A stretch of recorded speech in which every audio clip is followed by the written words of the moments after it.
To introduce Bernie Sanders, the senator that many others want. My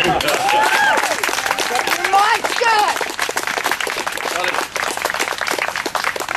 That is a wonderful introduction. Thanks, Vanessa.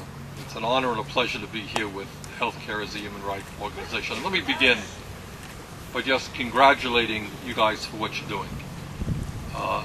And I'm not just blowing smoke.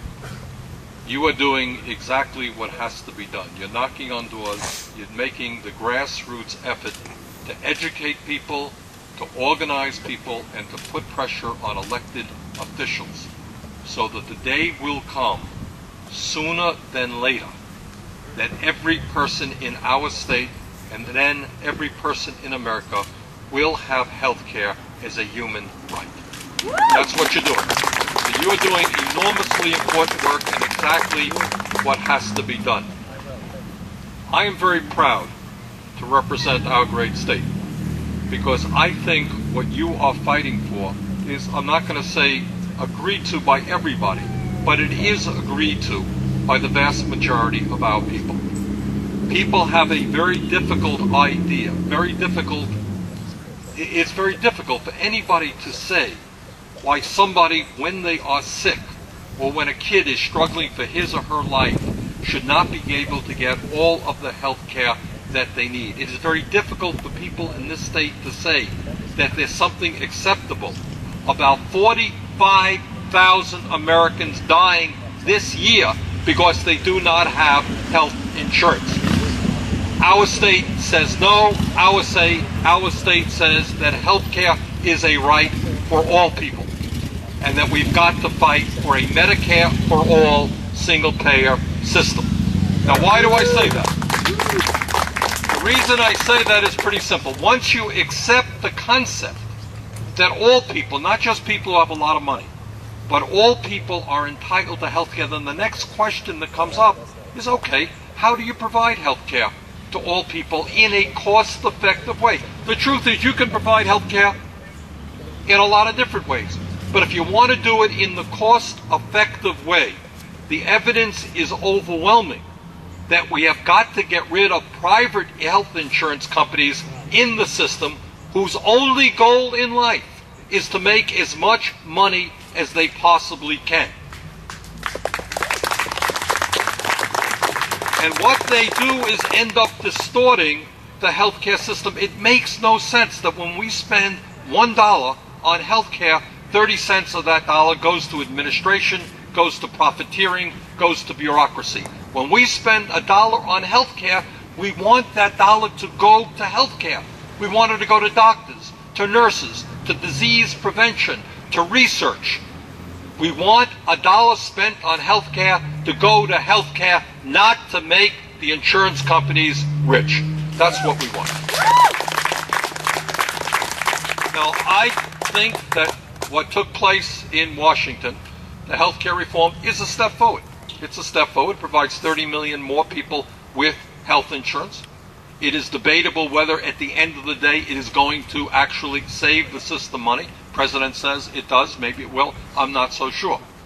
But what we fought for within the healthcare bill are two major provisions, and I want to briefly speak to you about them.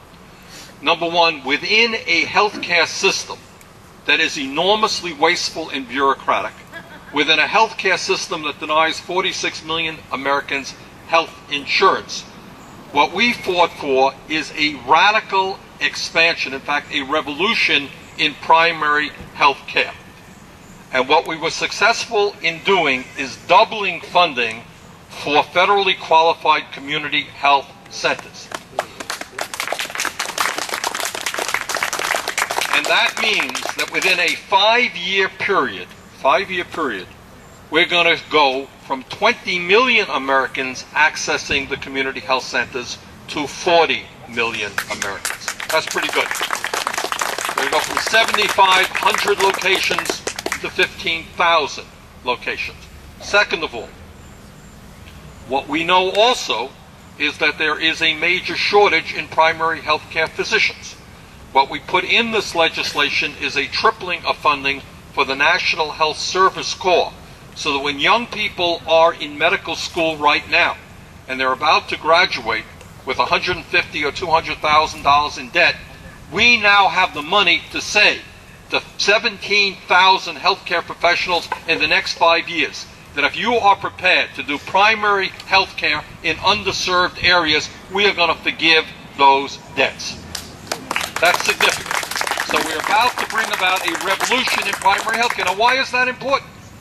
It is important in that the way we make our system better and more cost-effective is that when people get sick, they should be going to the doctor when they need to go to the doctor. Talk to your physicians. And what your physician will tell you is there are people who walk into their door 6 months after they should have walked into the door because they don't have any health insurance.